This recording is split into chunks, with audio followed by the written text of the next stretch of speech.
Vamos agora para o sexto item dessa apresentação, que são os princípios de controle de congestionamento. Então, um congestionamento acontece quando existem muitas fontes enviando muitos dados mais rápido do que a rede consegue tratar. Isso é diferente do controle de fluxo, né? O controle de fluxo ele atua quando o receptor não consegue consumir os dados tão rápido quanto o emissor consegue enviar. Então, congestionamento tem mais a ver com a rede, com a rede como um todo, né? E não com os hospedeiros. As manifestações que nós podemos perceber de que uma rede está congestionada são os pacotes perdidos, né, o estouro de buffer nos roteadores. Então, se um pacote não chega e precisa ser retransmitido, é um sinal de que, né, a rede pode estar congestionada. E longos atrasos, né? Você percebe que a latência, né, o tempo de volta de um pacote começa a aumentar muito, é por causa nas filas no buffer dos roteadores que estão no caminho. Então, até agora nós vimos como tratar os casos de pacotes perdidos, né? Como consertar aí o problema depois que ele já aconteceu. Mas a gente ainda não viu como que a gente pode mitigar o problema do congestionamento, né? Como que a gente pode fazer para que o congestionamento não ocorra em primeiro lugar, né? Então é isso que nós vamos ver nesses princípios de controle de congestionamento. Este é um dos 10 maiores problemas em redes de computadores, né? Então, muitos dos pesquisadores em redes de computadores estão tratando do problema de congestionamento. Tanto é assim, né, que ao longo dos anos o TCP tem recebido várias extensões para tratar especificamente aí do problema do congestionamento. Tá? Então o modelo existe lá, o protocolo TCP existe lá desde os anos 80, mas basicamente o que vem sendo estudado até hoje, né, novas versões, novas extensões, é a questão do congestionamento, porque esse é um problema muito importante em redes de computadores.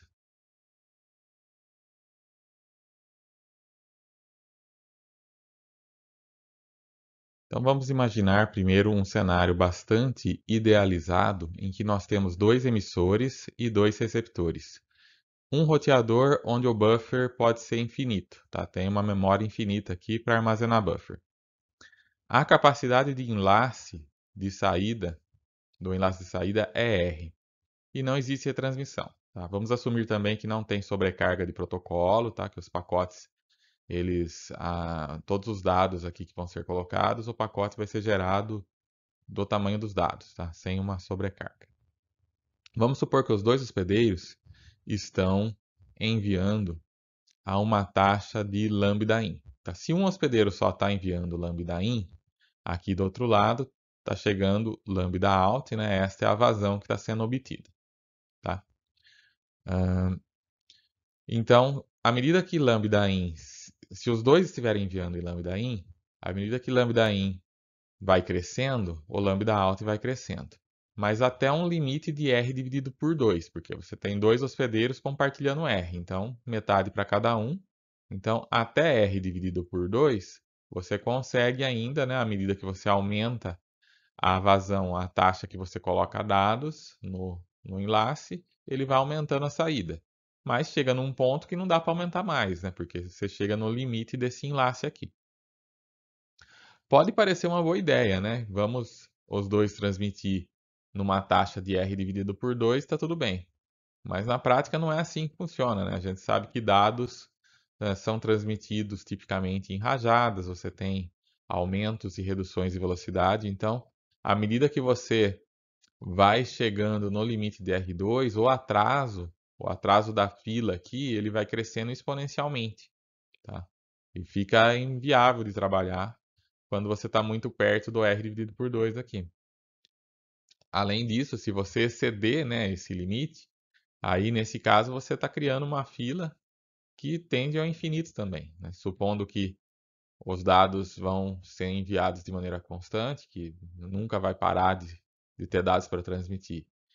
E essa vazão aqui é constante, então essa fila vai aumentando e vai a infinito, né? Então, dá para perceber que não funcionaria bem, né? Mesmo com um buffer ilimitado, não faria sentido trabalhar muito próximo do limite aqui, porque você vai ter uma fila que vai ser infinita, né? E aí isso inviabiliza qualquer tipo de aplicação, né? Vai ter uma latência infinita. Não dá para trabalhar assim. Vamos ver agora um segundo cenário em que nós temos um roteador com um buffer finito. Então, nesse caso, o emissor vai retransmitir os pacotes que foram expirados. Ainda assim, né, o lambda in vai ser igual aqui ao lambda out. Os dados que você coloca aqui são os dados que vão chegar aqui. Mas nesse enlace, né, no enlace aqui entre o hospedeiro A e o roteador, você vai ter os dados originais e mais os retransmitidos. Então você tem um lambda linha in aqui. O lambda linha in ele vai ser maior ou igual que o lambda in. Né? Na melhor hipótese ele vai ser igual, mas à medida que você tem dados que precisam ser retransmitidos, você está usando mais banda aqui nesse trecho. Então isso é um dos problemas do congestionamento. Você acaba usando mais banda aqui, tá? Mas supondo ainda que você está limitado pelo R aqui, né, você ainda consegue essa vazão igual à de saída daqui, né? Supondo que você não exceda o R dividido por 2, tá? Mas aqui você já está vendo um custo do condicionamento, né? Você está usando mais esse link do que deveria.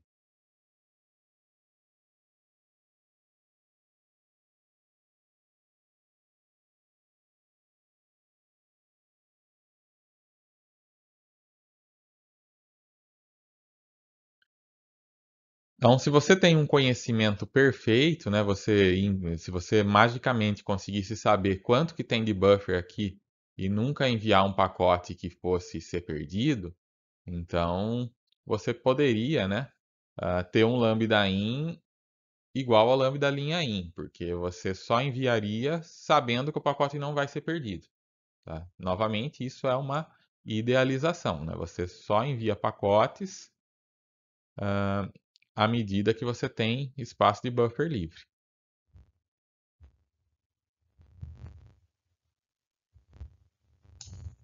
E aí você tem, então, um lambda in igual ao lambda out até o limite de R dividido por 2. Tá?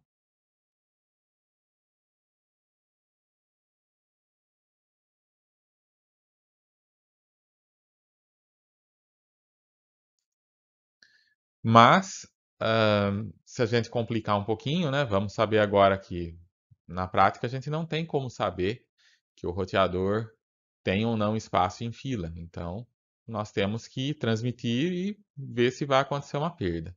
Vamos supor que a gente tem uma perda conhecida, que a gente só vai retransmitir dados quando a gente sabe que o pacote foi perdido. Então, o pacote pode ser perdido, descartado no roteador devido ao buffer cheio, e o emissor reenvia só se ele sabe que o pacote foi perdido. Ele não vai nunca fazer uma retransmissão à toa, né? Uma retransmissão só porque o dado estava atrasado. Então, nesse caso, novamente, temos dados originais mais dados retransmitidos, e você vai fazer uma cópia ali dos dados. Se não tem espaço em buffer, você perde o pacote, e aí você vai ter que fazer um.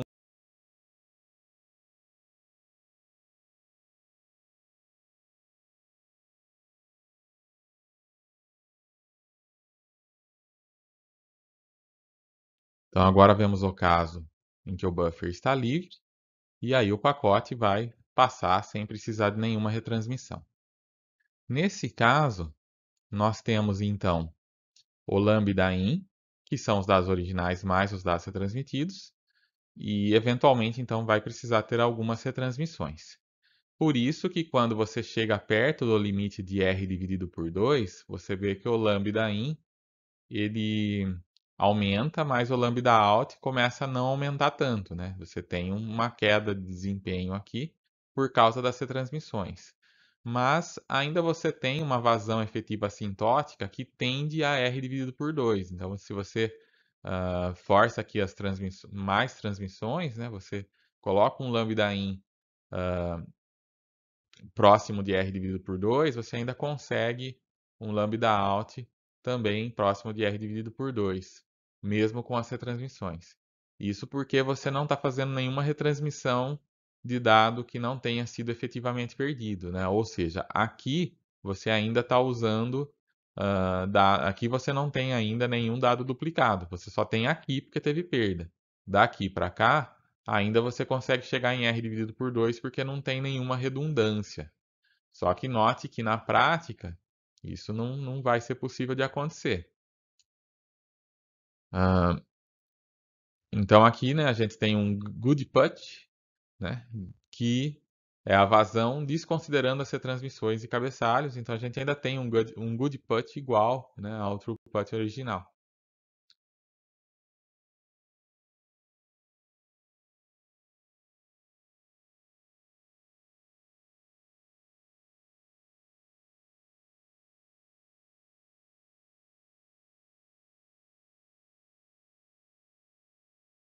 Mas, na realidade, o que acontece é que vão ter casos de dados duplicados, porque eventualmente você vai mandar pacotes que vão ser perdidos, descartados no roteador devido ao buffer cheio, e às vezes você vai fazer retransmissões por causa do timer que expirou, né? Você coloca um temporizador, ele expira prematuramente, e aí você envia uma segunda cópia que não era necessária e as duas vão ser entregues. Então, nesse cenário, você tem então uma um pacote que você vai ser enviado, que tem espaço livre em buffer e que, né, ele vai, enquanto ele está ainda no caminho, ocorre um timeout e você retransmite esse mesmo pacote. E aí chegou dois pacotes iguais aqui no destino, né? Duas cópias foram entregues. Então, nesse caso, você já não consegue mais chegar no R dividido por 2, porque à medida que você está chegando no R dividido por 2, você começa a ocupar esse enlace aqui também com retransmissões. E aí essas retransmissões impedem que, né, o good put chegue ao R dividido por 2. Né? À medida que você aumenta esse lambda linha in, alguns pacotes vão ser perdidos de fato, mas outros vão passar e vão ser duplicados aqui. Então, você nunca vai chegar com lambda alta em R dividido por 2 no cenário real, por causa das retransmissões.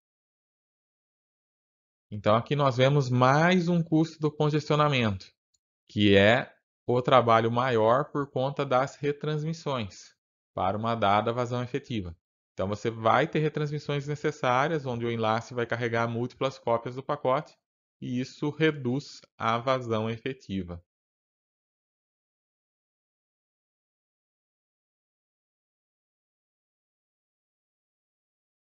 Então agora vamos ver um terceiro cenário, em que existem 4 emissores e caminhos com múltiplos saltos, além de timeouts e retransmissões. Então, temos aqui o hospedeiro A conversando com o hospedeiro C. Temos aqui o hospedeiro D enviando dados para o hospedeiro B. E o hospedeiro B enviando dados para o hospedeiro D, por esse outro caminho.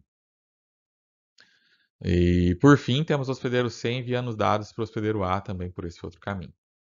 Então, o que pode acontecer? À medida que esse hospedeiro A começa a enviar muitos dados aqui, ele começa a aumentar o seu lambda in nos dados que ele envia para o hospedeiro C, também vai aumentar o lambda linha in, né, que vai ter os dados originais mais os retransmitidos, e aqui tem um buffer finito que ele está sendo compartilhado pela conexão entre A e C e pela conexão entre D e B.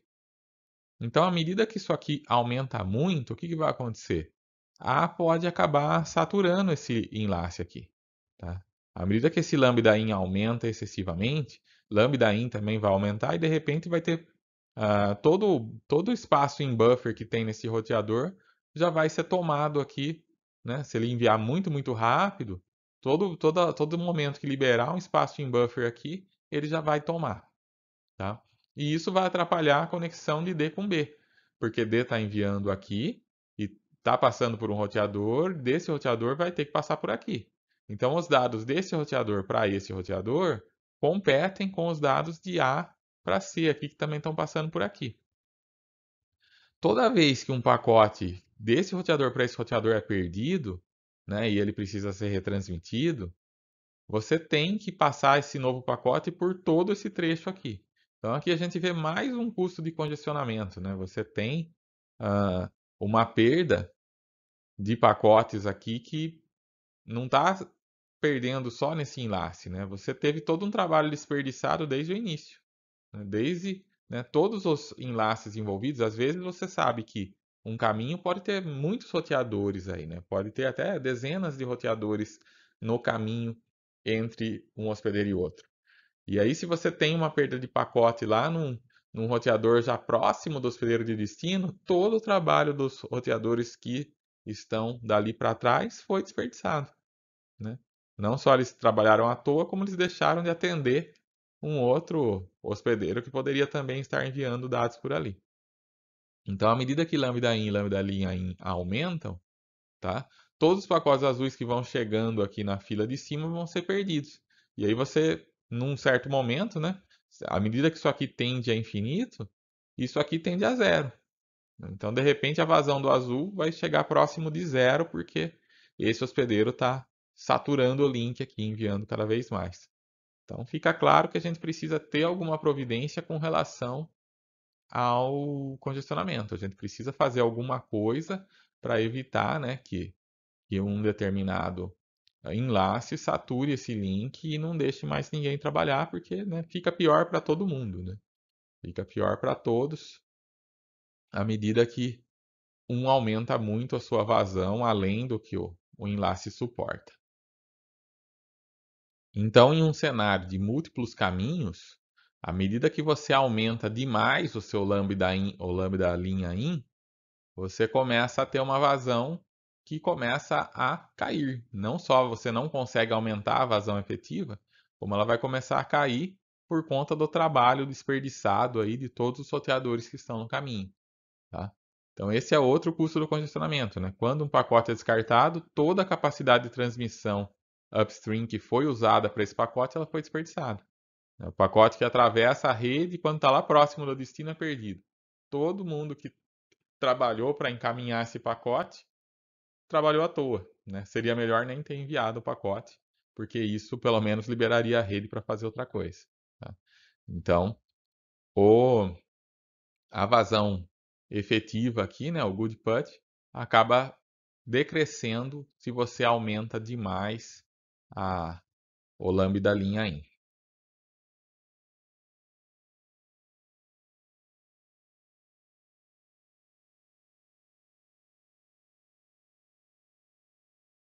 Existem duas grandes abordagens para o controle de congestionamento. Uma delas é o controle de congestionamento fim a fim, que é feito pelos sistemas finais, pelos hospedeiros, sem um retorno explícito da rede. Nesse caso, esses sistemas finais eles vão inferir o congestionamento a partir dos pacotes perdidos, dos pacotes atrasados que eles observam, tá? Então, quando você percebe que muitos pacotes estão sendo perdidos, ou que o atraso que estava, né, o tempo de volta, né, de um pacote e sua confirmação que estava baixo, de repente começou a aumentar muito, isso é um forte indício aí de que tem algo errado, né, de que um congestionamento pode estar acontecendo. Isso sem precisar, né, da rede explicitamente estar dizendo isso, a gente consegue inferir. Então, esta é a abordagem fim a fim e é a abordagem que é usada, né, pelo TCP tradicional, tá? Uma outra abordagem é a abordagem de controle de congestionamento assistido pela rede. Então, nesses casos, os roteadores é que vão dar a dica para os sistemas finais de que há um congestionamento. Quando o roteador está congestionado, o que ele pode fazer? Cada pacote que passa por ele tem lá um bit no cabeçalho que inicialmente ele é um zero. E aí, qualquer roteador que estiver numa situação de congestionamento, ele pode ajustar esse bit para 1. O que acontece? Quando esse pacote chega no destinatário, o destinatário fica sabendo que o caminho entre o remetente e ele está congestionado. Então, no pacote que ele retorna para o remetente, de confirmação ou um próximo pacote, ele vai dar essa dica para o remetente, vai avisar, olha, algum roteador no nosso caminho aí está congestionado, então você precisa regular a taxa. Esse aviso da rede, né? Ele pode ser só um bit, né? Só uma indicação binária aí, ou pode ser uma taxa explícita. Ele pode explicitamente falar, olha, não mande mais do que X bits por segundo, porque eu não vou conseguir dar conta disso. Então aí ele manda uma taxa explícita para. Ele especifica uma taxa explícita em vez de apenas avisar, olha, está congestionado. Então existem também duas formas, né, do roteador dar esse retorno. Uma é através de modificações no pacote que está passando por ele, como esse caso do bit, né, indicando o congestionamento. Uma outra forma é ele, né, ele próprio enviar uma mensagem para o remetente. Quando um pacote está passando por ele, ele está congestionado, ele mesmo dispara uma mensagem direta para o remetente avisando, olha, tô afogado aqui, né? Mande menos dados, diminua a sua taxa. Essa abordagem do roteador avisar diretamente, ela é mais rápida, né? Porque o pacote vai direto do roteador para o remetente. Se ele só anota um bit de congestionamento, você precisa esperar, né, o pacote chegar no destino e o destino retornar essa informação para o remetente. Demora um pouco mais. Essa estratégia do bit que indica congestionamento, ela é usada por vários tipos de redes, como a SNA, a DECBit e a ATM. E também tem uma extensão do TCP/IP, que é o TCP/IP ECN, que ele faz uso do bit de controle de condicionamento, tá? Então, isso é uma extensão, ela precisa ser habilitada nos hospedeiros e nos roteadores que estão no caminho, tá? Então, isso só vai funcionar caso os hospedeiros suportem e o roteador, né, que está congestionado também suporte para poder acionar esse bit, tá? Então, o TCP/IP-CN é uma extensão e ela pode ser usada opcionalmente, né? Você pode, é claro, uma coisa não anula a outra. Você pode, mesmo com o uso do ECN, né, do bit de congestionamento, você pode continuar usando a abordagem tradicional também. O ECN de início ele não foi muito usado porque existia alguns casos de equipamentos mais antigos e mal implementados que, quando o bit era ajustado, ele acabava recusando o pacote, coisas assim. Mas esse problema já foi bastante mitigado aí ao longo dos anos, então hoje o ECN já é mais seguro de ser usado, né, e já é usado em alguns casos. Mas ele precisa ser configurado no início da conexão. O uso do ECN é combinado aí entre as partes e aí ele pode ser utilizado.